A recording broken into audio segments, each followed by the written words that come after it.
my name is Shroomy, and I am dubbing over this live recording of me doing a speedrun making the mom's plushie.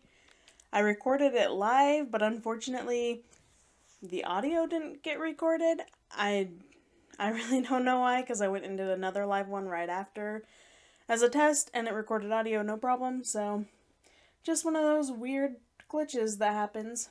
Anyway, the purpose of this speedrun is so people can see start to finish how I did the dogs, because the video I made of making all 6, it's, choppy. It's not meant so much to be like a step-by-step instructional. So this will just show everything start to finish, and I also will talk about any mistakes I made and things I regret on the way. I will be doing a giveaway for the puppers I make during this video, so just check the description for how to enter, and I promise it won't be anything too complicated. I think I'm just gonna have people comment one thing. So first off, I am putting my patterns onto my pieces of fabric, and the fabric is folded over. In my original video, I outlined each piece and then cut it out based on the outline. And cut them out one by one. I did this because that's what I normally do when I make stuffed animals, because normally I don't have a pattern making them. I just kind of draw on the fabric and then cut it out and then cut the other piece if the first piece turned out okay. So that was all just left over from how I normally do it, but seeing that I have a pattern, I realized, duh, you just fold the fabric over, put the pattern over, you know you can trust it, and you cut it out. Of course, this is a problem if you do mess up, but as long as you think about it and you make sure you don't mess up, it's totally fine. And in this case, I decided not to do seam allowance just because that was faster than trying to cut a certain amount around them. So I just cut basically right next to the pattern. And in the future, if I were trying to make these as fast as possible, I would make my patterns bigger in order to allow for that seam allowance, because the dog ended up being a little bit small. Obviously, that's what would happen, but I just wanted to test it in the first place. And I will say the pattern I made on the computer is a little bit smaller than the real-life pattern I made. I don't know what makes it smaller. I scanned all the same pieces in and then just outlined them in Illustrator. I don't know if the scan was a tidge bit smaller, but they're not that much smaller, just a little bit. Although, I will say, the dogs I originally did are quite large. I mean, they're probably the same size as the in-game ones. The in-game ones are pretty dang big. They're like the size of an actual smaller dog. So, they were true to game life, but I don't know if people care to have stuffed animals this big. I don't normally make stuffed animals this big. And of course, I pinned down each piece before cutting. When I was doing the other dogs, for a couple of them, when I was cutting out a piece around the pattern, I would hold it with my hand, and that was just an awful idea. Pinning it in place.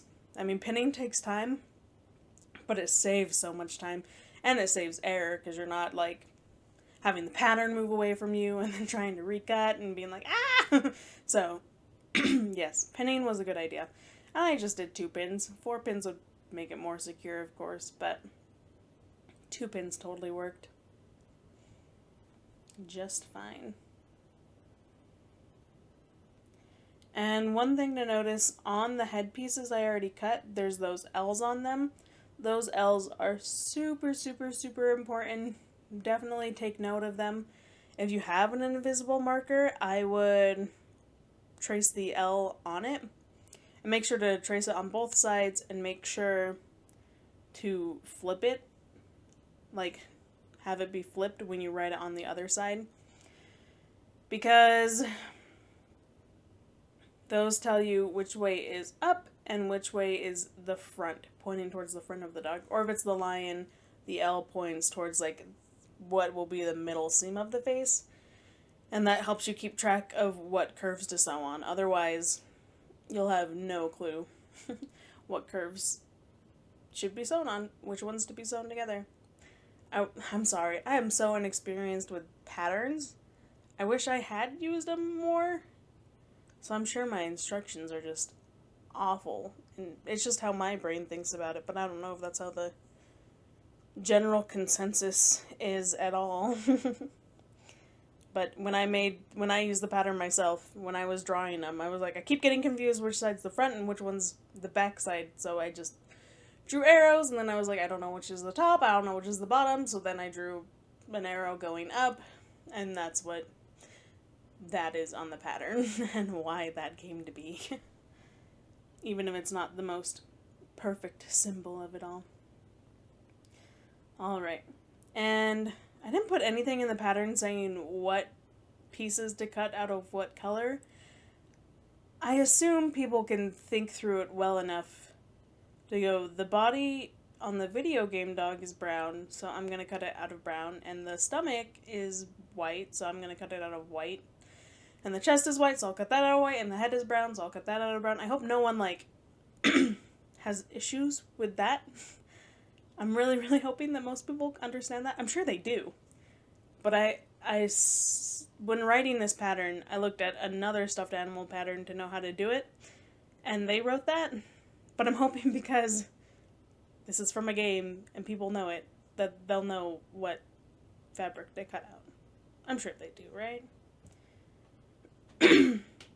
One thing I gotta say with learning how to cut, I did a paper craft of Howl's Moving Castle. You can actually find the printout for free online, which, I don't know, I feel like it's kind of wrong, but I don't know if Ghibli, officially sells it anymore.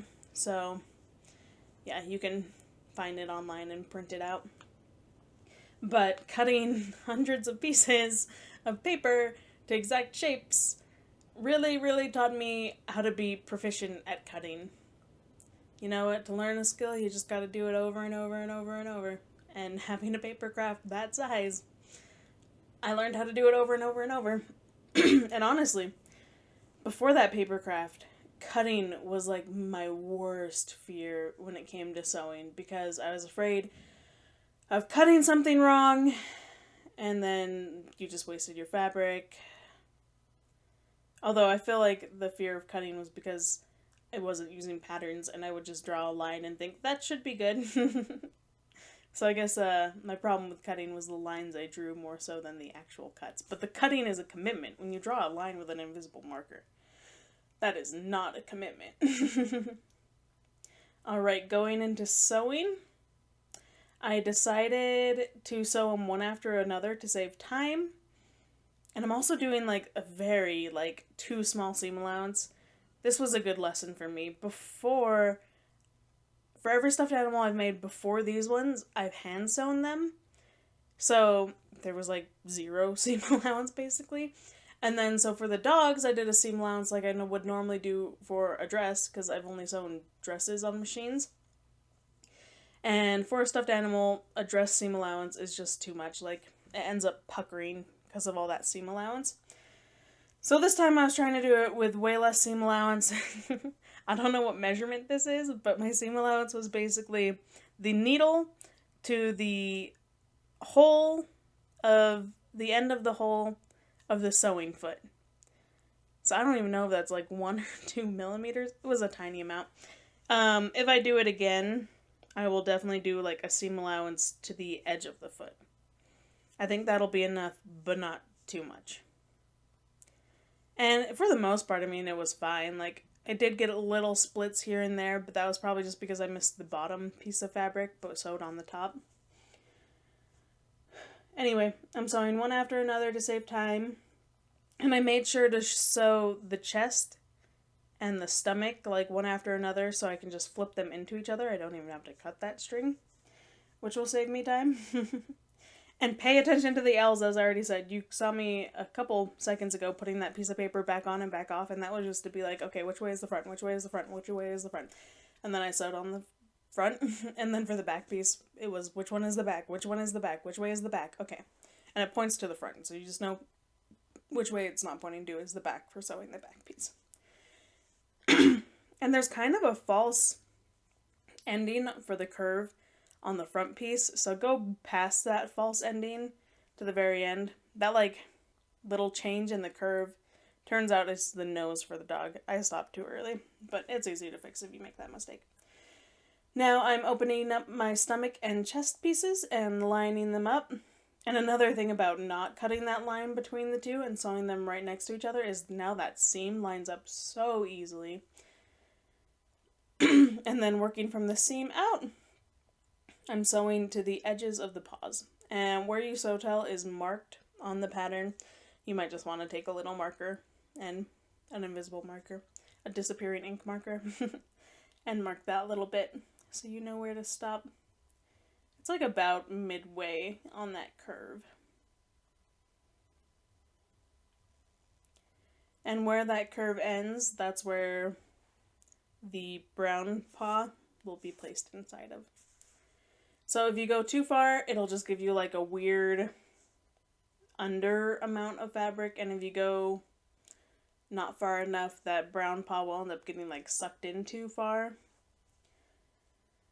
But if you go too far, or not far enough, it's easy to fix. As long as you don't sew the brown piece super in there yet. Realize your mistake before it's too late. I gotta say, watching the dog video I made, I'll edit it together, it makes me look like a much better sewer than I actually am. Just because I gotta cut together all like the pieces, the clips where it went super well, and everything was smooth and fine and dandy, and you didn't have to see like the trying to figure things out. And right here I'm putting the head pieces together. So that's the front head that I'm opening up. The front head will be bigger than the back head. And then I'm lining up the back head and just lining up those seams. And that's another one that I could have sewn right one after the next like I did for the chest and stomach. And I should have done that, and in the future I will. So I am just sewing down. I recommend putting the back head on top because it ends sooner than the front head. And that'll be your cue when to stop sewing, is when you reach the end of the back head. Like I did just right there.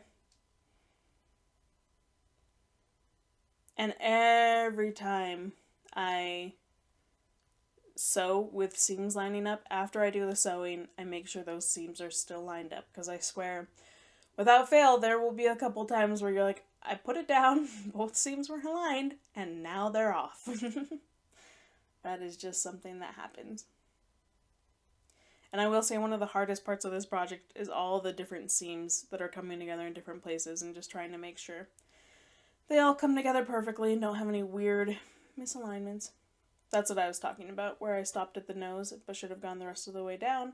And I realized that right there because the head did not look normal. And I'm just sewing it right there. So now you know. Don't stop at that like almost that slight curve. Stop when the curve really ends.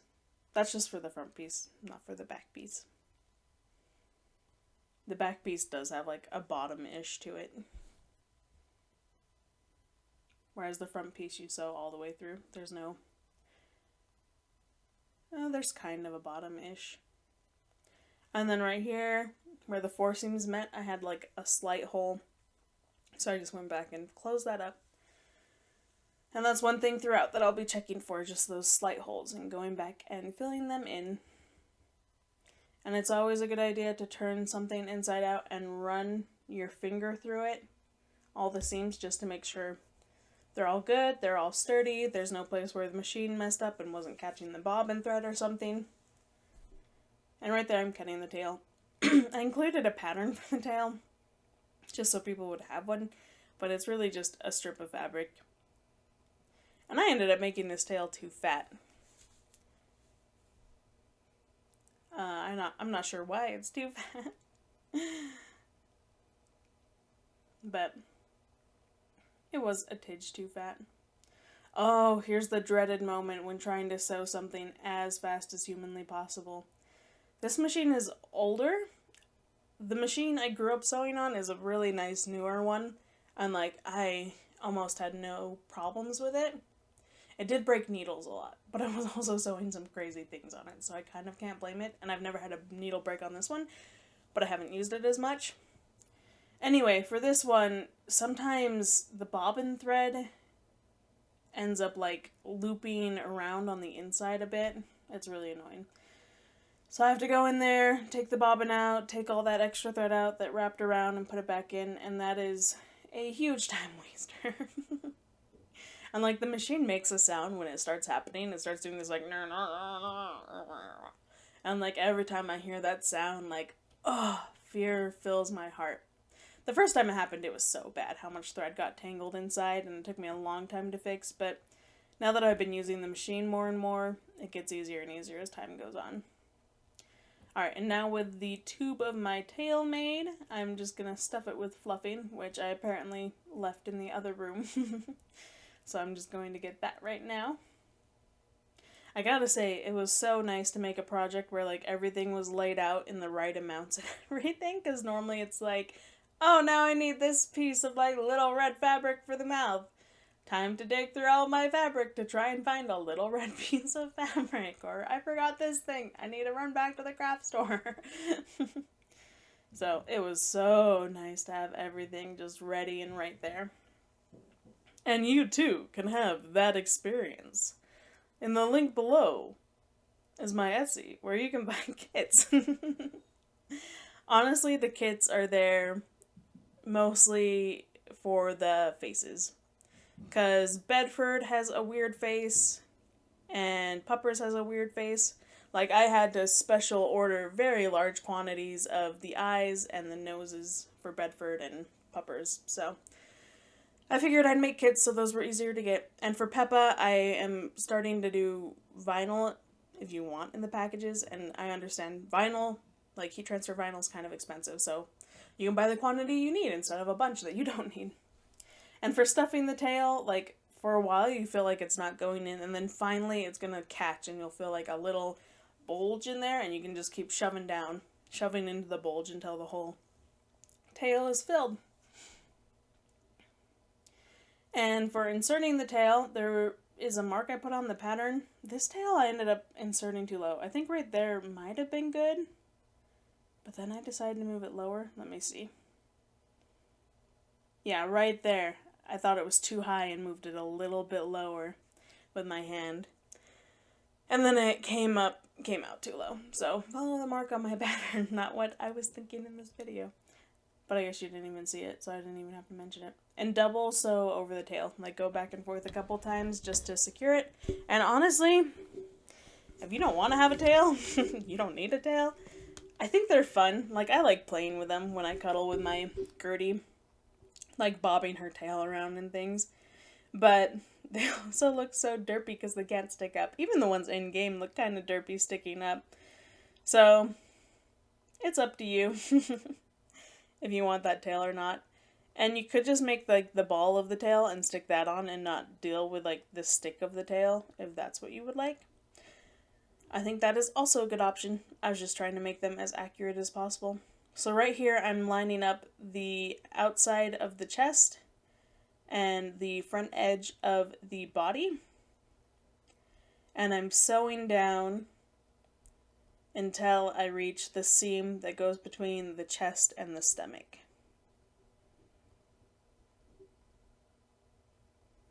And if everything was done right, if the seam was sewn to the right spot, you should be good to loop around.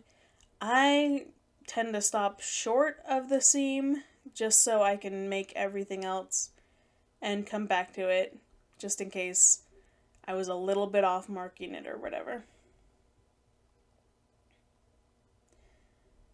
And I think that's what I did here instead of going all the way around. Oh, turns out I sewed my butt too far down. Didn't follow my own guide. It's because I made the tail too far down. And then sewed it based on that. So I just unpicked it a little. And I'm lining up the very bottom of the stomach with the very back of the body. And the seam of the stomach should line up with the seam of the body. If they don't, like, you can just go back and close up the body later more. Because right here, after I seam dripped it, my body was a little bit longer, and that's fine. So just sew till the seam of the stomach.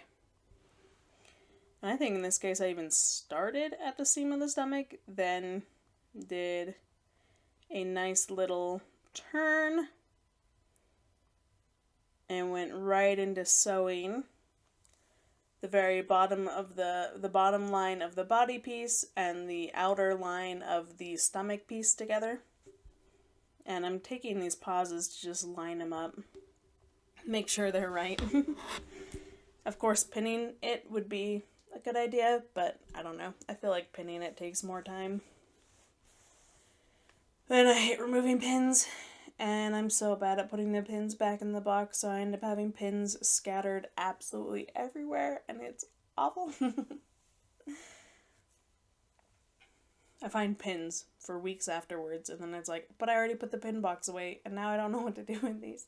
So I end up like having little piles of pins for when I do take my pins back out so I can put them away. It's really bad.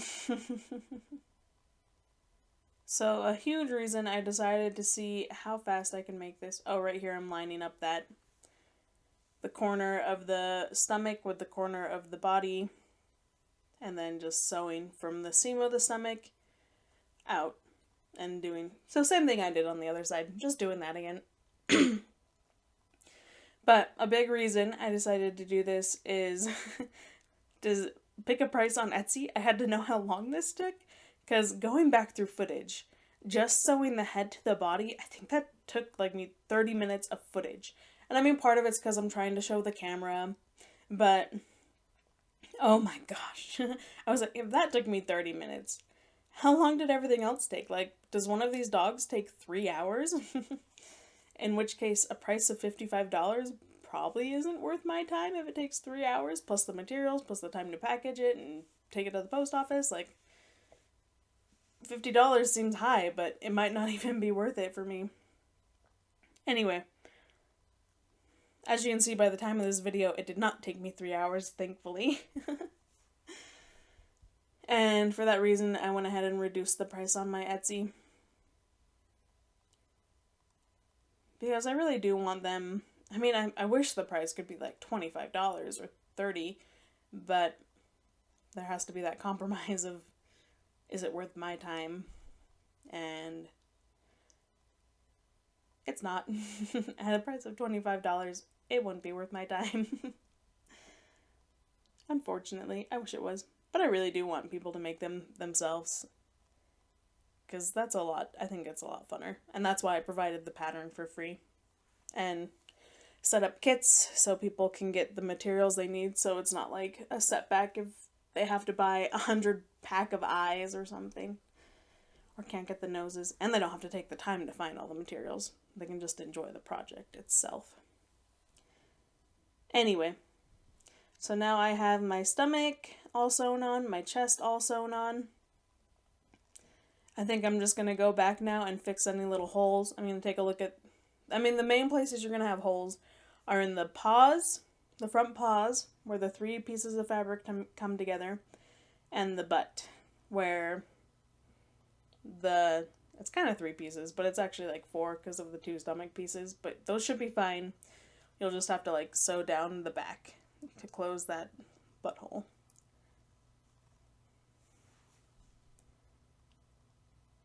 I think right there I'm looking at where the 3 seams join in the front paws. That is the biggest problem. And for all the ones I did, I had to go back and look at those ones a few times and sew through them in different spots a couple times just to make sure that the hole in them is closed. I don't think I've ever had a stuffed animal where I had 3 pieces coming together at a point. It's just really weird. Yeah, never, maybe a couple times for a face. But once again, all my stuffed animals have been hand sewn. So it's a lot easier to see what you're doing when you're hand sewing, whereas this, and it's a lot easier to like change the angles you're sewing at and things. But this is a lot harder on a machine.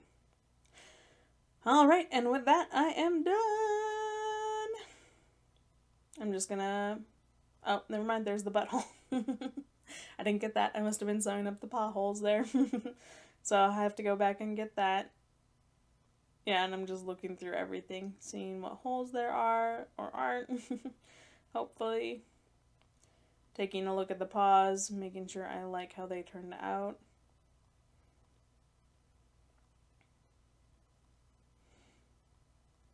I mean, the tail, I don't think the tail's too low. It's just a little lower than I would like.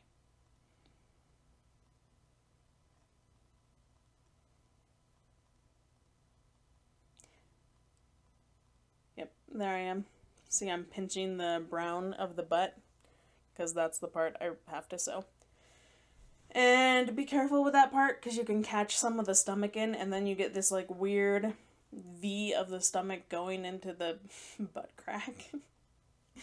So just be careful you're only sewing the brown bit and not the white into the black. And you might have to go, brown. And you might have to go back and sew over the whole thing again, the seam between the brown and the white, to make sure it's completely closed. Yeah, those are your 3 problem points. And there I am doing a paw again because apparently there's something messed up there.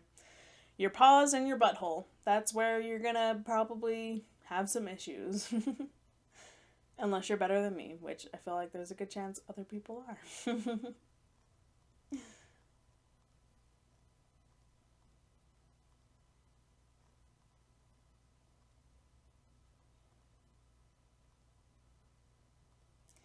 Ooh, that's another thing that really hits on your speed when machine sewing, is if you cut the thread too short and the foot is kind of down, like the little bunny in the top is kind of down, and then you start sewing and it pulls it up and then it pulls the thread out of your needle hole. Oh, that's another thing. It will hit your time fixing that on a machine. Alright, and here I am sewing the head and the body together. I just lined up the front seam of the head and the front seam of the chest, put them together with right sides facing each other, and I'm sewing from the seam out.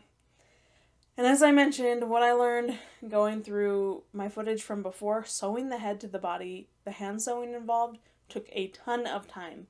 So this time around, I'm making super sure to sew as far as I possibly can. And I'm also doing it when the dog is not stuffed. Before I sewed the heads on when the dogs were stuffed, and that just made it harder to sew it and more annoying. And I also recommend where the seam of the front and back head of the head are, be very careful when sewing that area. Make sure you're down a good ways on both sides and it's really secure, because that is a tension point on the dog, and as I found out, it ripped there for me. I would also say that about the top of the chest and the top of the body. When you first sew those 2 places together, I had some ripping there when doing this one. That's another point. You're going to want to make sure you have enough fabric in. And I think I'm just sewing the other side right there from the seam out.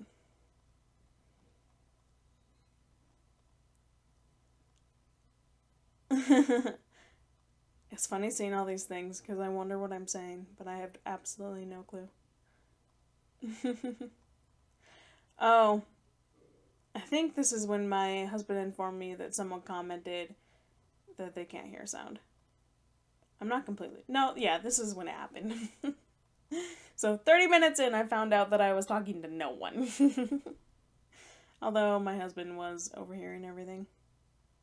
Man, I didn't think it stopped my work that much, but apparently it did. So take that into account for my speedrun time. Yep, and this is him trying to figure it out, which we didn't, so here I am dubbing it over now. Alright, and with all my little holes repaired and the head sewn on as much as I could, it was time to stuff. And you'll want to go to like each of the paws and things and make sure they're pointed out as much as possible. In my original tutorial, I put poly pellets in the bottom of the dog, and I really do recommend that. Looking in hindsight, now that I've finished this dog I'm making now, the dogs are very front heavy, because their heads stick out. So if you don't do poly pellets, once you set it down, the dog is just gonna go and like face plant. So highly recommend poly pellets for these guys, unless like you're not gonna display it at all. Like it will be like a toy always being cuddled or thrown on the ground or whatever. Or like if you are displaying it, you're gonna like tack it to the bottom. Like I don't know, use a command strip to keep it down. I don't know. Anyway, here I'm stuffing it, and I am stuffing it pretty firm. It's also, the paws are really weird shaped, and the stuffing doesn't super love going into them. Like, you can get it in there, but it doesn't fill them out super well, and that's one thing I like about the poly pellets, is that they did go right into every crevice of the paws and things and fill them out pretty good. But I understand that some people might not like them, so I also can't blame them if they decide not to use poly pellets. And it's an annoying other thing to get, and they make a mess.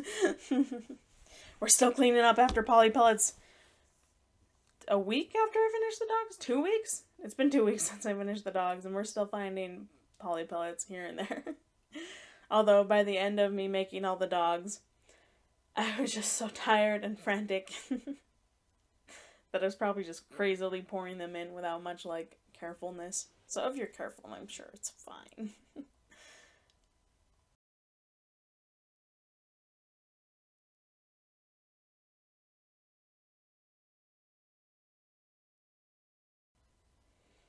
And I might actually be overstuffing this one, especially for cuddling. Right now, I was very embarrassed that there had been no audio for 30 minutes without me noticing. So I'm just, like, furiously stuffing the dog. And this is also when a mild argument between me and my husband ensues, because I asked him to, like, keep an eye on everything, make sure it was working well, and keep an eye on it. I guess he just thought, make sure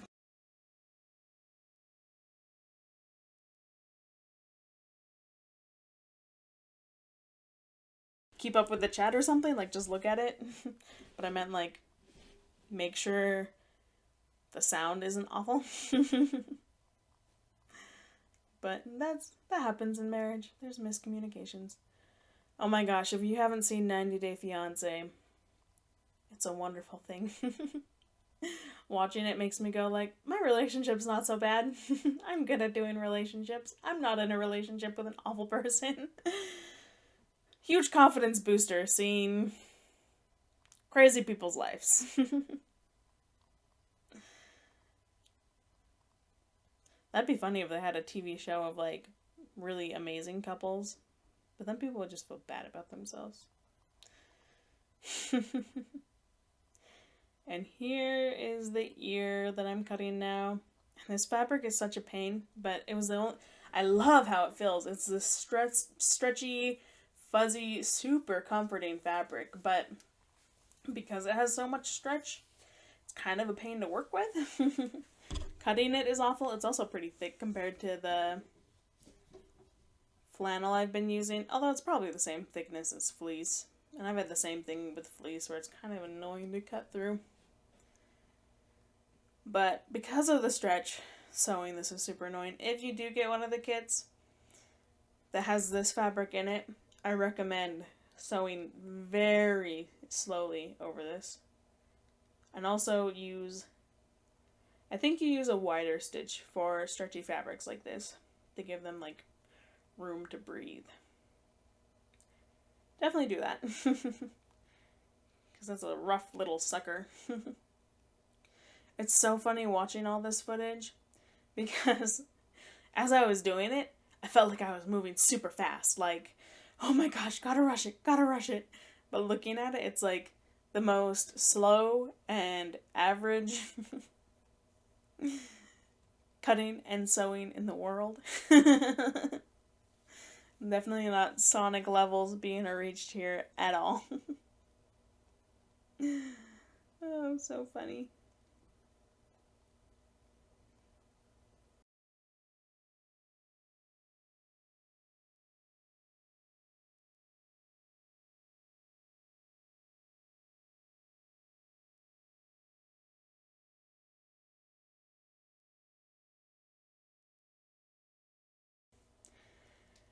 And pro tip, keep a little trash can around for all those little bits and pieces. They ended up kind of being annoying because they would stick to the dog and like I'd have to brush them off, but then I'd brush them back onto the table and they'd stick to the dog again. Ooh, there's my husband's sultry blue eye.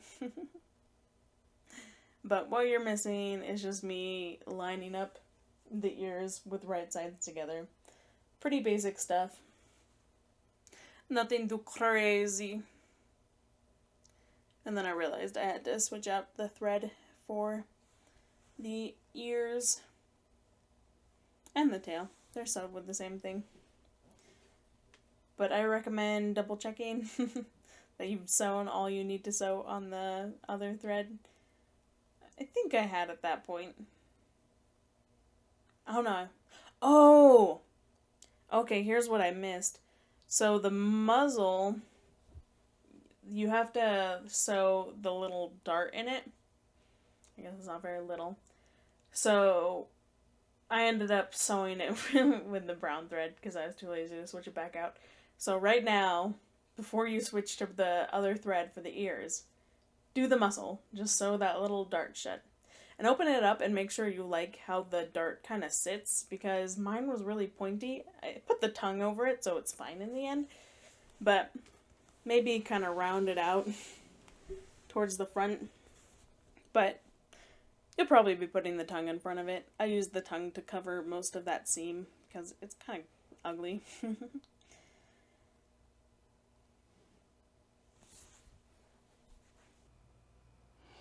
Ah, yes, the struggle of getting the thread through the needle. Which is especially awful when you're trying to do something as fast as you can. Can't get it to go. Ah! When sewing the ears, especially on this stretchy fabric, just be mindful that you're doing it evenly. Because you go too much in either way or make things like the wrong curve or the wrong straight, like they're going to come out looking a little different. Like they won't be symmetrical. And also, one thing I didn't do when doing this, but I should have, is when you look at your ears, compare them, and there's a good chance maybe there was something weird you did and they didn't come out like perfectly symmetrical. Like mine did not come out symmetrical. I think it's just because I started at the same place on both of them, and because it was a stretchy material, it kind of warped it as I sewed. So both of them ended up with this warp, and it would have been okay if they were like symmetrical with each other, but I sliced on the same side of both of them, and then when I turned them inside out, they ended up being mirror images of each other, and then when I put them on the ears, it ended up, like, instead of mirroring each other like they should, they did the opposite. I don't know how to say what I'm trying to say, but, like, just be cognizant, just be aware of what shape your ear is making, and that if it's not like a perfectly done ear, see if the same mistake was done to the other ear and make sure they mirror each other. That you're cutting slits in a way that mirrors them. I don't know if that's helpful at all or made any sense, because if someone told me that, I wouldn't be able to understand it, but there you go. There's my advice. But I mean, if you just avoid sewing it not weird, then you're good to go. And here I am slicing it into it. I think I thought about using scissors, but it's just harder to do with scissors. So I used my thread pick, and that wasn't too bad. And you just need enough to open that guy up.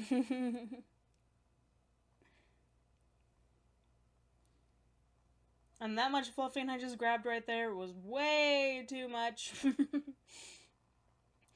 And after stuffing it, I realized that. So for the ears, I recommend like enough fluffing that they the shape is totally filled out, but not so much that it's like bulging out trying to escape you. Yeah, and there I am ripping some off, and I think I'm even going to remove some later. Too big.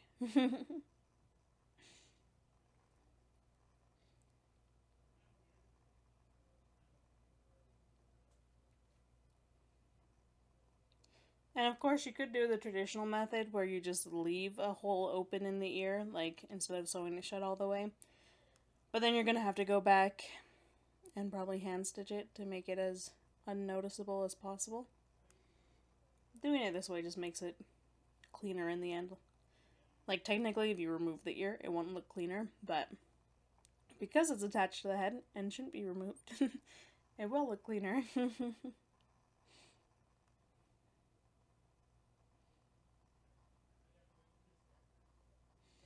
That poor dog without beads in his butt, just face planting.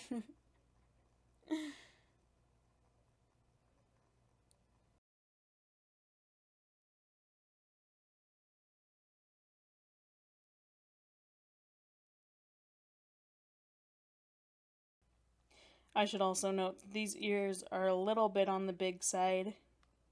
The pattern I was using had seam allowance, and I totally forgot that it did. So I cut it with seam allowance, but nothing else had seam allowance. And like, it's okay. They're just a little derpily bigger than normal. I think it was cute in the end, though, to have bigger ears. And with sewing something bigger, of course, you can sew it down to less later. So that is good. And here is positioning the ears. And then I realized I need to sew them shut before I can even position them.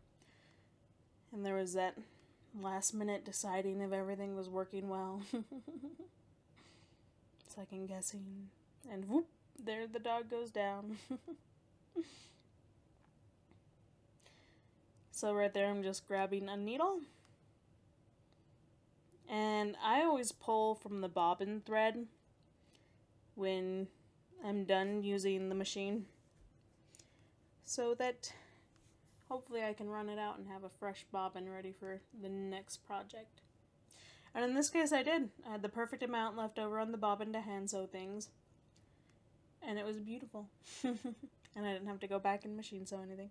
Oh, I guess I did have to do the tail, but I think I still had enough, even with having to do the tail. I didn't have to ever rewind the bobbin. Which is a beautiful, beautiful thing. Nothing is worse than sewing along a long strip and being so mindless that you don't realize it hasn't actually been sewing for a while. That you ran out of bobbin thread. My mom's machine would tell you when you were out of bobbin thread. Actually, it was really annoying. It gave you like a long warning that you were running out, like, and it would keep warning you, and you're like, okay, but we're not out yet. Can we keep going? Can we keep going? And then finally, when you were out, but you could still sew a lot on like what remained of the bobbin thread. I don't know why it freaked out at you so early.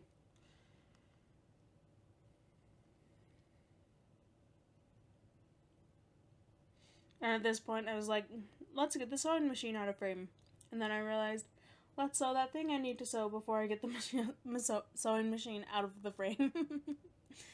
So, I'm cutting out the tails right now. And they're just 4 of all the same. And this pattern was a little too narrow that I used. But I went back and widened it up. So, the pattern on the Google Doc right now is all good. And should work. I think I just copied the wrong one, an earlier pattern, instead of getting the one I used for Bedford, which I want to call Leonardo all the time. Let's see, Bedford I want to call Leonardo all the time. Dot I want to call Dottie. Puppers I always want to call, I think, Doggo. That's what everyone's calling dogs recently, right? My doggo!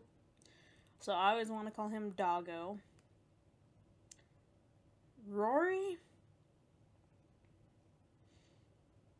I think Rory sticks with me, kind of. I don't know, it took me a while to think of his name, but another name didn't come to mind. Peppa, I want to call Pippa. Wait. Pippa, I want to call Peppa. As you can see, still confused. And Gertie, I want to call Greta. So, I don't know why all of them I want to call something else, but I do! I really wonder if any point in the video I did mess up and say one of their names wrong. Oh, for the tail, I just put 2 pieces together, sewed along one side. Then I took it off, took the other 2 pieces, sewed along one side. Then I opened those pieces up, put the right sides together, lined up the seams top and bottom.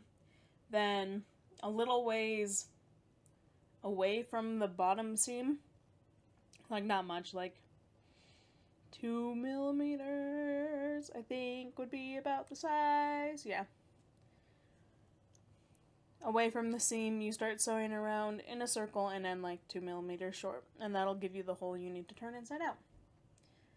I did have a problem sewing this one, I think, where I didn't sew all the way to the top of the side enough when doing the 2 pieces together, so I ended up with like a small hole in the top, I think.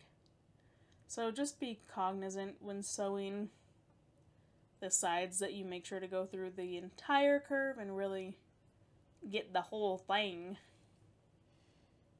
Otherwise you can have a little bit of hole. I think that's my circle right there. Yep, sewed all the way around.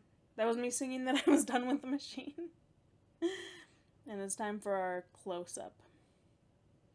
So this is like all the hand sewing stuff I'm going to be doing from now on. Which, I was really happy because I saw like only 45 minutes had passed since I started the whole project. And that's pretty dang good. I have a body, I have the ears basically done. I think they just need to be sewed shut. I have... Oh, there's the mic that should have been recording this whole thing, but it didn't record anything. Anyway. So, like, all the main players are done and stuffed, so you're like, oh, just the end assembly. Like, the main stuff is done, and it's only been 45 minutes. Hopefully this will only take, like, another 15-30 minutes. Nope. Spoiler alert. I guess this really isn't much of a spoiler, because you can see the time in this video. But I have 45 minutes left! Oh, which is just phenomenal. And I made the hole too small to get the stuffing in, which is great, because then I don't have to hand sew it later. Like, I didn't... On the other ones, I had to hand sew a little before I stitched it to the tail, but this one, the hole was so small, I just stuck the tail in and it filled the whole thing.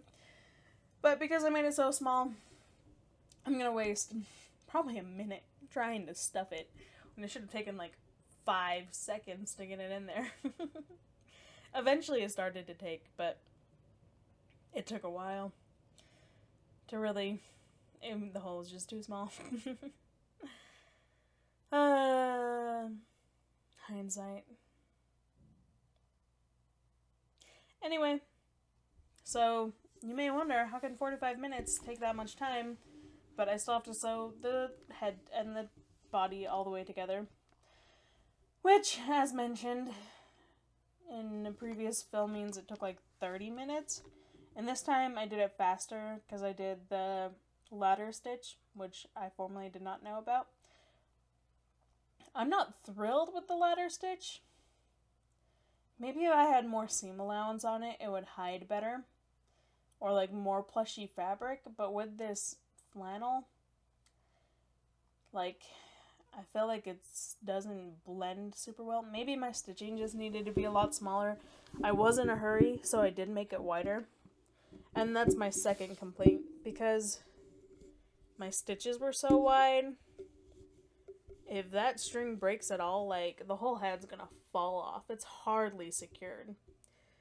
But maybe if I did tighter stitching, it'd be fine. And in the video, I, like, folded the head over and did, like, a normal hand stitch when sewing 2 pieces together. The loopy stitchy thingy.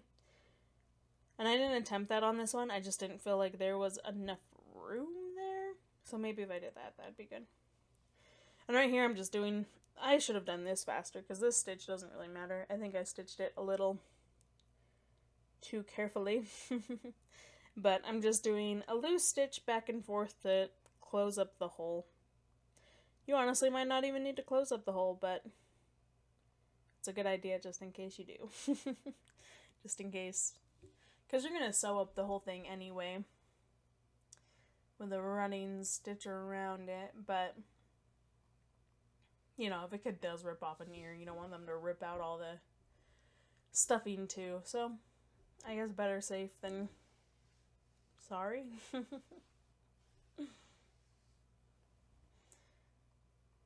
And I made my thread way too long for this. That is a huge pro tip for saving time. So when I was young, I'd always make the thread as long as possible because as long as my arm could go out, and then maybe some more. So I'd do a whole pull of my arm, come back in, grab the thread, pull it a little more. Yeah, don't do that. One, the thread gets tangled a lot being that long, and that's a huge problem. And then you have to cut it, do it all over again anyway. And the other problem with that is that you're doing all these really long pulls. Like, look at how much time that took me to pull it out all the way. I know this sounds ridiculous. Speed sewing tips! You gotta sew as fast as possible!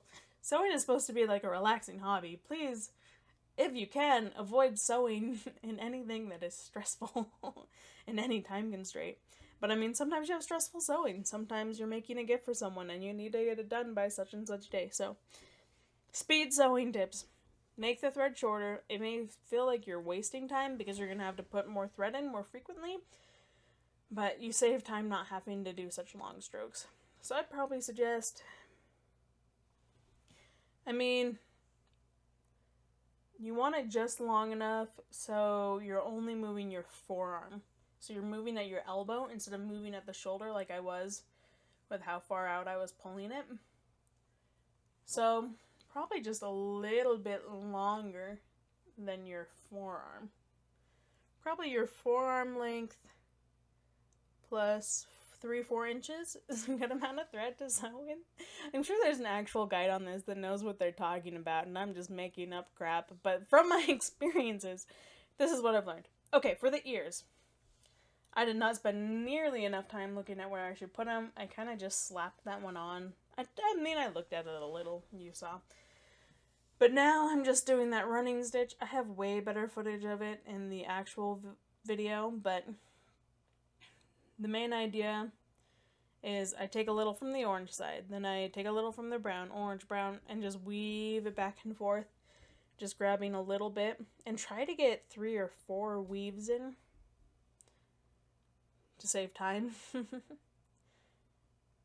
I would recommend doing this with a longer needle if you have it. I struggled this time doing it because I had a shorter needle than before, and it just took more time because of that. That thing I pulled the needle out of has tons of needles. Guys, I am so uneducated in this stuff. I really shouldn't be telling anyone what to do, but it has an array of needles. And I have no clue why needles are different sizes. Like, I get the embroidery ones. You need a bigger hole for the multiple pieces of thread. And, like, I don't know, I wonder if it's preferences for a lot of things. Sometimes I like a long needle, sometimes I like a short needle. I don't know if I have a preference. Oh, and when I got to the base of the ear, I, like, sewed a couple more loops at the bottom. I just feel like that's a place where it's likely to break. So I give it a little more extra reinforcement.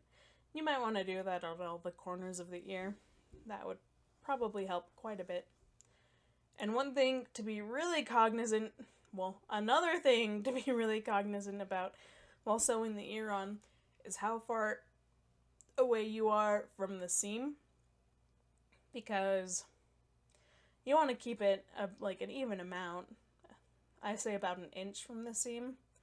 You want to do that all the way around. It's going to look really weird if you, like, start and you're, like, an inch away from the seam, and by the end you're, like, a quarter of an inch from a seam, like. So just always make sure while you're doing it, you're keeping the same distance from the seam throughout. And with that, my ear is done.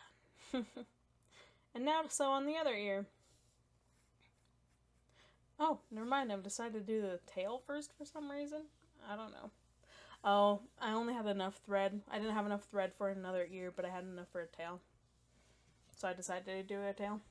So I'm trimming off that excess fabric, because once I start sewing the tail bow on, there's not going to be the ability to snip that off later, and it just kind of looks wonky having that much fabric come off. But be careful with how close you trim. On one of them, I trimmed way too close, and it split on me, and I had to go back, wrap new fabric around. It wasn't good at all.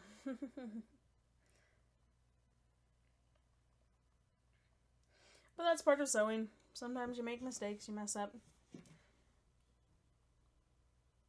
And like at that point, to fix that, to like give it a really good fix, I would have had to take the whole thing apart and redo another tail. So the best option really was to just sew a new piece of fabric around it, cover the split off. If you want, you could do no fray on it.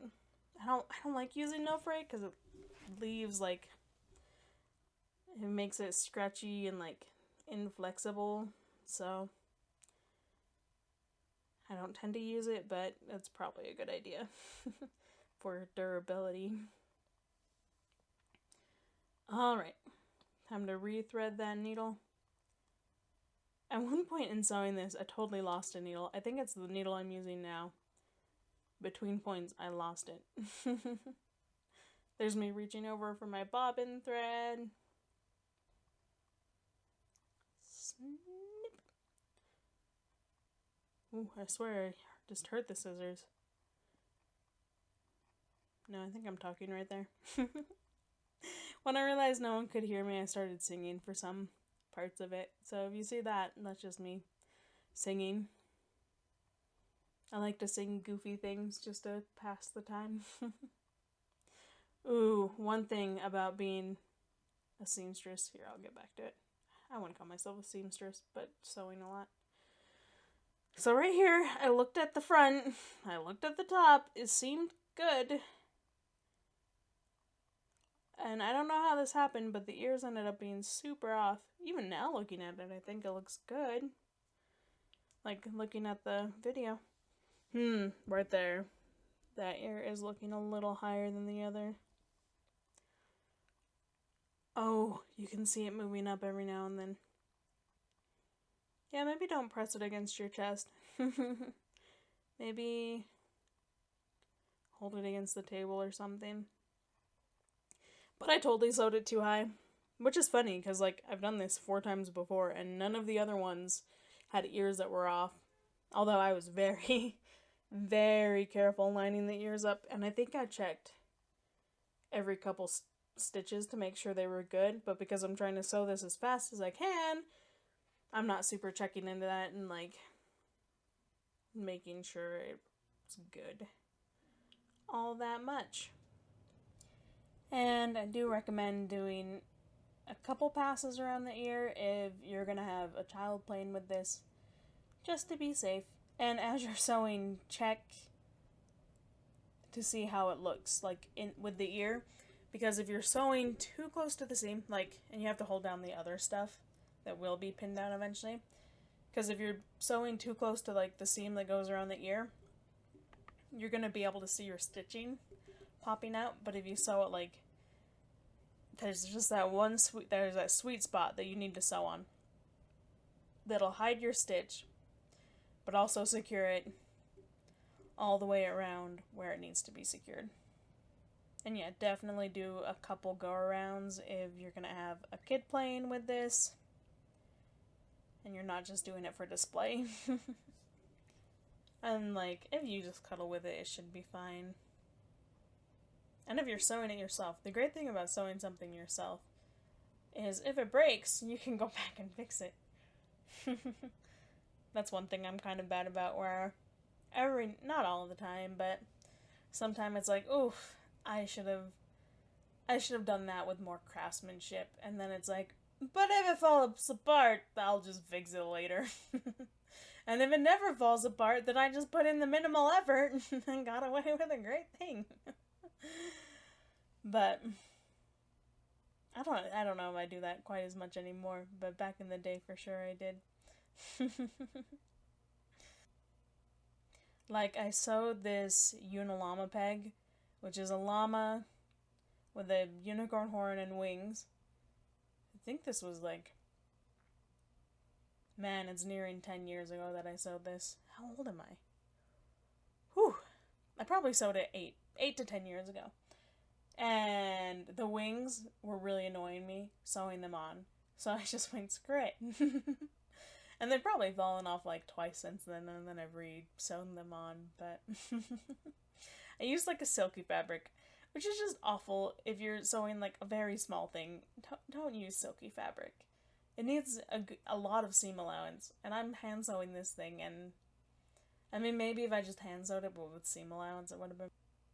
And I even no-frayed that, and it was still awful. Okay, off the unicorn, this is not what we're talking about. The unilama peg.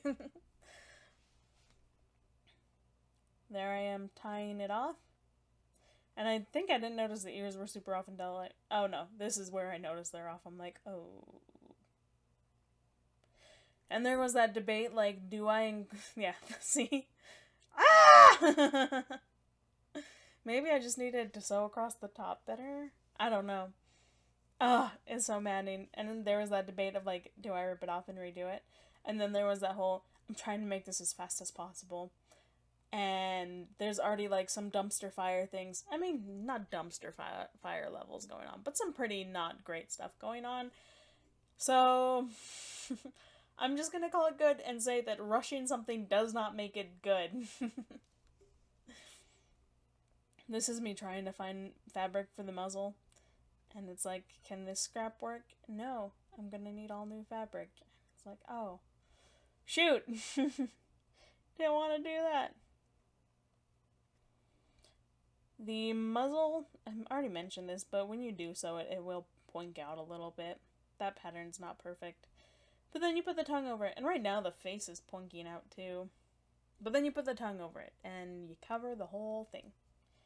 So, it's all good in the end. I guess it might be a mouth, not a tongue. Ooh, there's my focus face, you see that? Lips go, and I think they call it pursing your lips. Oh, and the duck face for concentration. Suck your lips in to concentrate, put your lips out to concentrate. Apparently. What the heck? It is funny watching yourself. Oh, here is me doing the professional technique of holding it instead of pinning it. And you can see me wasting time, like, relining things up. And when I finished cutting it, it was uneven, and, like, I don't know why I didn't just pin it, because the muzzle isn't being sewn in, so the edges need to be perfect, like, the edges aren't being sewn into it, so I have to, like, get it perfectly right. And one thing, if you want to do a more professional muzzle, I'm literally thinking of this right now. I should have been doing this all along, but I'm literally thinking of it right now. If you want to do it more professionally, I recommend cutting out 2 pieces of that, sewing the little thing I'm about to sew right here, then sewing those 2 pieces to each other, leave a little hole at the bottom, turn it inside out, iron it, make sure all the edges are like where you want them to be, take it back to the machine in a thread that matches the fabric, and sew around that edge, and that'll give you a very clean, very nice muzzle. And it'll, like, stick out a little bit, which will just be, ooh, so nice. And if you want to be even nicer, I don't know why I didn't think of this earlier. I don't know why I'm so dumb. That little poink on the head part, you just line up the little poink on the muzzle part, and you can put it on the machine and sew it on. Just make sure it's even. I mean, the one thing that would be annoying about that is if you do mess it up, it's going to be horrible to get off. But if you don't mess it up, it's going to look beautiful. and it'll be so secure, and it won't fray. Oh, but like the way I'm doing it definitely gives it a more homemade feel. So, and it is a mom's plush, so it's supposed to kind of come off as homemade. So, I mean, you choose what to do. The other one's a lot more effort, which is why I probably didn't think of it. I don't know why I didn't think of it. I was just being dumb. I was like, oh, facial feature, cut out fabric, slap it on. I don't know. I've never thought about sewing two pieces together. Unless they were going to have fluff in between them. And here you can see, like, it points out a little bit too far. So, and it was kind of uneven. So, I went back, fixed it.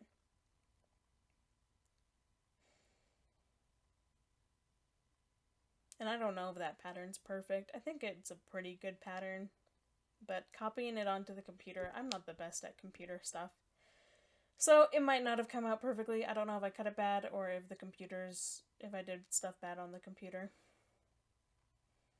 But I just traced the original piece I used, and it worked great. So there's that. This is why the pattern's free. Alright, and with that I think I was satisfied enough. And luckily, the tongue covered what I wasn't satisfied with. Oh, never mind, a little more coming off. I must have not liked how a certain roundness of it. And see those cutting skills right there? Yeah, that's from hours of cutting paper for Howl's Moving Castle. Seriously though. It was a great way to practice the skill. But very time consuming. It's so funny because I've done so many projects. That sounds really braggy. I'm not trying to brag. But I've done a lot of projects. And they're all like sitting kind of in my everywhere around my house. And when people come into my house, I have this clearly like this couch that I quilted to reupholster the whole thing. And my husband will always be like, oh yeah, she reupholstered that couch. People are like, okay, that's cool, yeah, sure. But then they see the castle and they're like, you did that? And I'm like, I followed instructions, yes. Wow, aren't I amazing? Anyway, sorry, dumb rant. Now I'm just doing a running stitch along the outside. But I mean, you should give me the pro tip I just gave about sewing it on the machine, because that's a heck of a lot cooler. Might be a little harder. Well, here's the thing. You just line up the seam you put in the muzzle with the seam of the head, and that gets you like most of the way with making sure it's lined up in the right spot. So it shouldn't be too bad, hopefully. I don't know. I've had my mom like silently yell at me. She asked me to make instructions for something, and I'm like, I don't know why this needs any instructions. It's like so easy. And she's like, people sometimes need to be instructed. I don't know. But I'm really bad at understanding what people won't understand. I feel like a lot of people are that way. If you've ever tried to teach someone something and you're like, it's really easy. Why don't you just get it? Once you know it, I feel like you feel that way more. So I'm sorry if I'm really bad with instructing on how to do this stuff. I don't know what people need. So ask me questions if you have them. Because I can do that. If I know what you want, I can tell you an answer for that. And I'm just doing this little knot.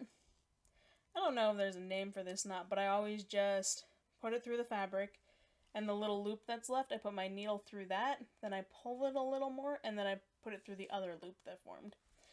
Then I pull it tight. But you gotta be careful with that. You pull it too soon, and like the knot will end up like an inch away instead of right at the base.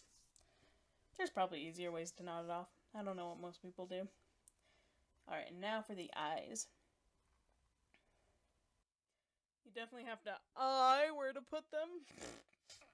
Oh, I'm doing the nose. Sorry. Dumb pun. And at an inappropriate time. And I couldn't find my picker, so I used my scissors. But the scissors didn't cut through the second layer, so then I found my picker. That moment of panic, did you see that? Like, where's it going? I'm trying to do this as fast as possible, but also trying to do it well.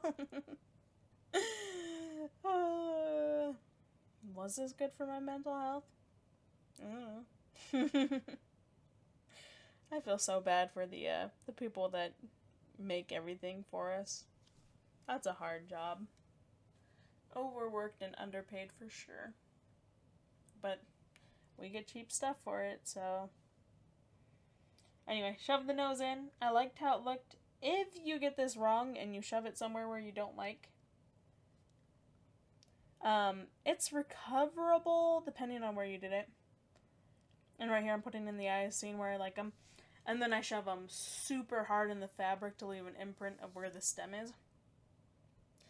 But if you do mess this up, you can, like, sew the hole shut and put the eye somewhere else. And just make sure to do a really good job of sewing it up so it doesn't come undone later. But the eye kind of needs to cover up where you sewed. If you messed up the nose, you could just make a whole new muzzle and cover it up.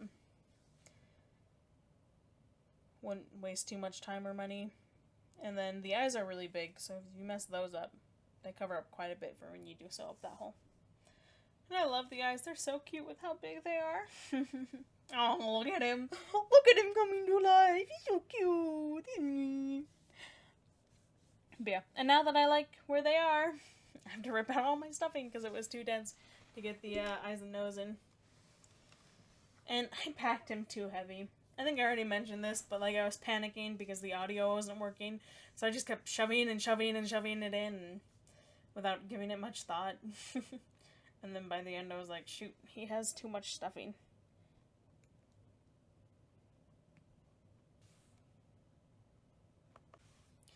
And then you're going to take your thingy dingies. And I thought when I first did it that like the portion that stuck out the most would go against it, but no. The part that, I'm explaining this awfully, but they'll be like, it's like putting a plate on a bowl. The thing you're putting in is the bowl. So do the lip of the bowl towards the eye, and the eye is kind of like the plate with the flat side of it. And that's how you do it. And when I made these, knowing that like, I mean, by the time I made the 6th one, which was this guy, I was like, I'm not keeping all 6. These guys are huge. So I decided to test how easy it was to rip out the eyes, just in case like a kid was playing with this. And it takes a lot to rip out the eyes. So as long as your kid doesn't have like a Sid complex and is nice to their toys, you shouldn't be able to rip these pieces out. Like, I held the piece of fabric with one hand and grabbed the eye with the other hand, and like, I was doing some serious pulling. I didn't rip the fabric before the eye came out, but it took a lot. And there is magically shoving all that stuffing back in. Once again, I've used too much. It's too hard, and I wasted money. One thing that's funny about sewing so much is that I watch TV while I sew, which they're a good pairing, but because I'm sewing something, I'm not really paying attention to what I'm watching. So I watch shows over and over and over and over, because it's, you know, you get familiar with it. You watch it 6 times, then finally it's like you watched it one time actually paying attention. And I thought it was pretty normal for people to rewatch shows, just because if you like it, why not watch it again? But my husband, when I met him, he's like, there's only ever been one show that was good enough for me to rewatch. No, 2. I think he said it was like Dexter and Breaking Bad were the 2 shows good enough to watch twice. But I'm over here like, another one! Watch it again! All the time.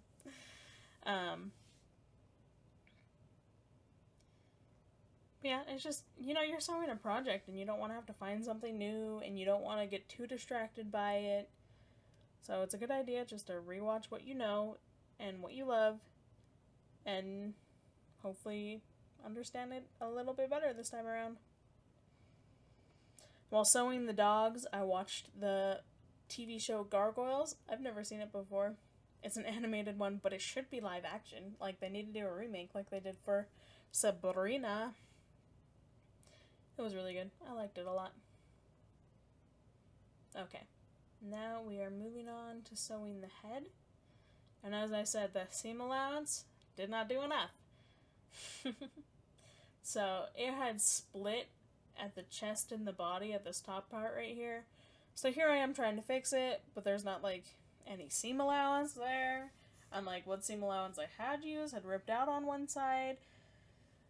So it just ended up being this real mess of me trying to sew it, but also not try to pull it too tight so it rips out even more. And this is why seam allowance is important. But it's a good learning moment for me, trying to figure out the seam allowance for machine. Of course, I could have just Googled it for machine sewing stuffed animals, but too stubborn for that. I have to learn all my lessons myself. Can't let anyone else teach me what they ever learned. Anyway. And I think I'm just doing the same kind of stitch I did in the video where I go under on one side and then under on the other side. Sewing this dog, one thing that was really annoying, sewing this head anyway, is I could never figure out which way to hold it. And so I swear every time I did like an up part and then a down, the like head and then sewed the body, like I would flip it every time. Like there's me doing a flip. I flip it so much. I don't know why I can't just, I don't know why. But that would definitely save me time if I wasn't flipping the dog everywhere every 5 seconds for whatever reason. But he is pretty cute. I don't know why I didn't do the tongue, if I just forgot about it. Oh, I really don't like doing faces. Faces are stressful because if you mess up the face, if you make it like too asymmetrical or too wonky, then you just took this perfectly cute body and made it awful. I got really lucky, honestly, with all of these dogs that none of their faces turned out too bad. Rory's, I wasn't a fan of, but I literally think that's just who he is. Like, I feel like he needed a mouth or something to balance out, like, the bottom half of his face. But for everyone else, I think I did a pretty good job of placing the faces. I mean, it's easier because I get a look at, like, what someone else did and just copy it. And like, for Bedford, I'm literally staring at it like, the top whisker of the right side lines up with the bottom whisker of the left side, so I will line these up. So that helps. But Gertie's turned out really well for making it up by myself. I really like her face a lot. Put everything in a good place. She looks so happy. She makes me happy. I love Gertie. Anyway. Oh, that's another thing I wanted to mention. So going into this, not going into it, but I think originally I figured I'd keep them all. And then I started making them, and then I was like, this is too many. And I think before I made them, my favorite... I think my favorite would be Peppers. I think I wouldn't say he was my favorite because I didn't want to be basic, because I feel like that is the basic favorite. But that my favorite would actually be Peppers. I might try to be original and be like, I like Dot. Which I do. She's my second pick. I also like Bedford, but I might have avoided Bedford too because he's like too normie. It's so dumb. I need to get over like trying to be too original. But after this, it's funny that the ones I kept were Gertie. And of course, Gertie is not what Gertie was in the game. Like, I did my own spin, so of course I'm gonna like her. And then I kept Rory, because sentimental reasons, right? And it's just funny, because, like, it was like, one day you're gonna make all 6 of these. Which ones are you gonna keep?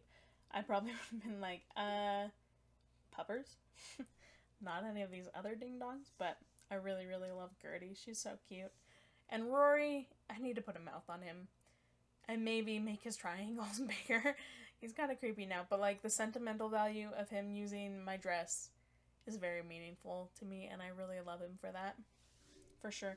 And this is another thing I wanted to mention in the video, but there really wasn't time, is I used to be denim obsessed. Like, I would use denim in every project. Like, my purse was falling apart through high school, the one I use as a backpack, and I would always be sewing denim patches onto it. Like, I like had an obsession with denim. I'm not sure where it came from, but I tried to use it in every project. So having this like patchwork denim dog, like, and it's my favorite dress, like, I feel like Rory reflects my like high school soul, and I would have loved him even more back then. Oh, you get a close up because it's hard to see. So I started doing my running stitch, and you can see that gaping hole there because I was like, there's too much tension pulling from every side. I'm just gonna skip over this and do my running stitch where it's easier to do. So I do come back and close this, but that's like the most dumpster fire part of the plush is like the head. And I did such an awful job that like his head tilts towards that side a little bit. Like, if it didn't rip the body and the chest, then this probably all would have been okay. But it did. And it just created this dumpster fire throughout. And this is my first time doing a running stitch, and you're supposed to do it with seam allowance, and like I had like enough seam allowance to turn the fabric over, but it wasn't a lot, and it wasn't like a super defined seam allowance because it wasn't a lot turned over. So I think the running stitches just turned out awful. Going forward, I'll definitely double my seam allowance, which will result in a better dog and will waste less of my time. And this running stitch was so much faster than what I did before. But I also think this running stitch is way less durable and less professional looking a little bit. I don't know. Maybe I just did an awful job because this is my first time doing it. Ooh, we got some butt action. And as I said, the tail is too low. Grr. It happens though, so. What you gonna do? You decide where the tail goes, and you decide if you're happy with it. See, it just puckers so much. Eh. I must be doing an awful job. My seams must have been way too big or something. Because it is puckering so much. Or maybe I just pulled it too tight. Or, okay, here's what it probably actually happened. I'm probably doing too small of a space on one side and then too big of a space on the other side. So I'm pulling it and the spaces aren't actually matching up. That's what happened. Okay. Probably. I don't know. It's always funny when people like... I read a lot of like fun fact pages on the internet. And they always say these like super definitive things about things that happened 3,000 years ago. And it's like, how can you say this so definitively? But I feel like that's the internet where you have to be like, I know this for a fact, and it is right. But for the most part, it's like, this is a hypothesis. This is speculatory, but here I am saying it. Oh, but I can't even say that word, so I probably shouldn't even use it. Oh, he's so cute. Guys, I've never used eyes this big, because Joann's doesn't sell eyes this big. And they're so cute. I love it so much. I could only find these eyes in a pack of 100. And there was that, like, debate of, like, is it worth it? I mean, I could just make them out of fabric. I know they're plastic eyes in the game, but I could just make them out of fabric and they'd still look good. Maybe I'll just make them out of fabric. But then I was like, I will find a use for these eyes throughout my life. If I have to make 50 plushies, I will. But... I love the big eyes. They're so cute. Oh, okay. Calm down. It's a stuffed animal. Anyway, here's sewing off the head. And I think I'm doing like the stitch I'd done before. And not this running stitch. Oh, this was a hole in the head. As I said, beware of where the seam between the front of the head and the back of the head and the body meet. Because that is a tension point. So I'm sewing up that tension point right now. And I don't think I did that big of a garbage job. It was an okay job sewing that up. Like, this thing turned out great. Except for I did one ear wrong. I was dumb about my seam allowance. So I got, like, holes here and there. And me sewing those holes together because, like, the fabric... I was afraid of it shredding doing it.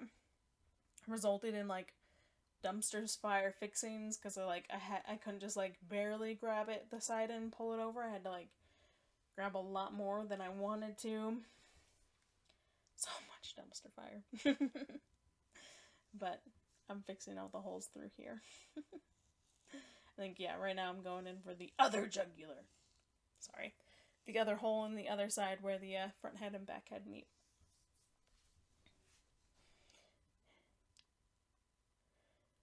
Honestly, when making all the dogs, one thing that slowed me down was being cognizant of where the camera was and making sure people could see things. It definitely slowed things down, but like, this was nice. I just set up a laptop and bam, I moved it like 3 times to get closer angles and things, but like, didn't worry that much about whether or not people could see it because I'm trying to make this as fast as I can. And it was good. So yeah, time was definitely wasted having to patch these holes. I probably could have saved 5-10 minutes if I had just used a bigger seam allowance. So all I have to do going forward is enlarge the pattern a little bit. And then tell myself to use like double or 3 times the seam allowance. And I'm good. Man, I want to do this again. Maybe I should do a different dog every time. No, because each dog takes a different amount of time. I actually charge more for puppers because he takes more time. Doing the muzzle and the stitching all along his seams, those take more time. So if I kept doing speed runs, trying to beat my time, oh, he's so cute! I couldn't do different dogs because they take different amounts of time. He's so cute. Oh my gosh. And now it's time for the mouth. And I should have used my pattern to make sure it most definitely worked, but I didn't. I just cut it how I liked it. Oh my gosh, he's so cute. Man, I'm kind of... This is so dumb, but I'm kind of tempted to do, like, a speed run of sewing every dog every time it's ordered. Just to see how fast I can make it. If I could get down to 45 minutes, oof, that would be beautiful. Like, I highly doubt that. I'm halving my time at that point. But...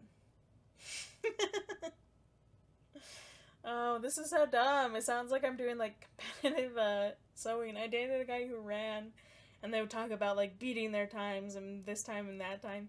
And I feel like I'm talking like that. I gotta beat my pupper's sewing time. That's the life goal right now. Oh, but like, it's not like running or a speed run because I'm using actual materials, and every time I do the speed run, I'll have to go buy more materials and set it up and get it ready. So it's not like, bam, train, did it, or whatever, but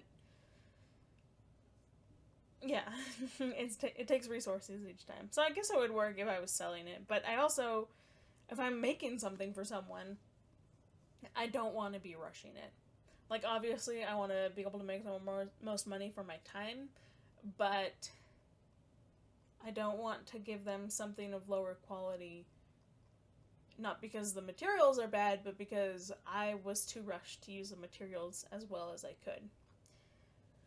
So, wow, this is taking me a long time. That's why I'm smiling at the camera. I'm like, did that take 9 years? It did take 9 years. Yes, I am trying to do this as fast as possible, but I can't put a needle through a thread. Ooh, it's frustrating. For sure. But now it's finally done. Oh my gosh. And I decided that the tongue was too wide or something, so took a little more off. Oh, now I'm starting to fantasize about, like, beating my time. No, Chris, no, don't do it. Do not make this your life. You gotta love when you get a crazy idea and you start getting that, like, crazy idea high and you're like, I'm gonna do it, and you just keep getting that, like, even more crazy idea high, and it's like, yeah, and then you do the thing and you get the high from doing the thing and you're like, woo! Sorry. Is crafting drugs? Yes, it is drugs. And then there's just sewing on the tongue. I'm just doing a running stitch. If you did want to do a more better way, then as I said about sewing the muzzle on before, like, the face is all done, like, using the machine, you could do the mouth the same way. You could, finish the muzzle, sew the mouth on, and then sew the muzzle to the face, all on your machine, before sewing it onto the body. Bada bing, more professional. Yeah, I want to do that going forward, if someone does end up ordering one from me. I think I will make the nicer muzzle. Oh, and I sold the prototypes I made for the video for much less. Specifically because there's still kinks and, like, weird things going on, and that's why they're more than they were when I first listed them. Because going forward, I'm going to try and do them better quality. And plus, now that I've had more practice and I've learned quite a lot about how to do these right, So the first ones I definitely discounted for the fact that they're not as good as ones I will do in the future. Isn't that such a funny thing that as you get better at a skill, you'll get paid more for it, and it'll also take you less time? So I'm actually an elementary education major. I graduated 4 months ago. Yeah, 4 months ago. And the funny thing is about being a teacher is your first year you're going to get paid the least you ever get paid. And you're going to put in way more work than you will ever put in another year. Writing lesson plans and, like, just figuring it out and the stress and everything. And getting into the rhythm of everything. So, and then as the years go on, you get paid more for working less hard. But I feel like that's everything in life. Hopefully. I mean, I hope you can get paid more and more, and that hopefully things get easier for you. But maybe for some people they get harder and harder and harder. Hopefully things aren't getting harder and you're getting paid less. Anyway, now I'm embroidering the string. And one thing I would say about this is I meant to do it while all the fabric was still, like, not sewn together, so when they were in pairs, to sew along those seams. But I totally forgot. I think doing that would make it look more authentic. And I'm hoping, I think it would also be easier and look better. Because right now, I have a lot of things I'm trying to do at once. I'm trying to line it up with the one below, and I'm trying to poke it across the same amount, and I'm also trying to make each stitch the same amount apart. But if you're sewing with the fabric together, then all you have to focus on is making sure you sew the same amount from the edge and the same amount from the one below. And it'll just look a lot better.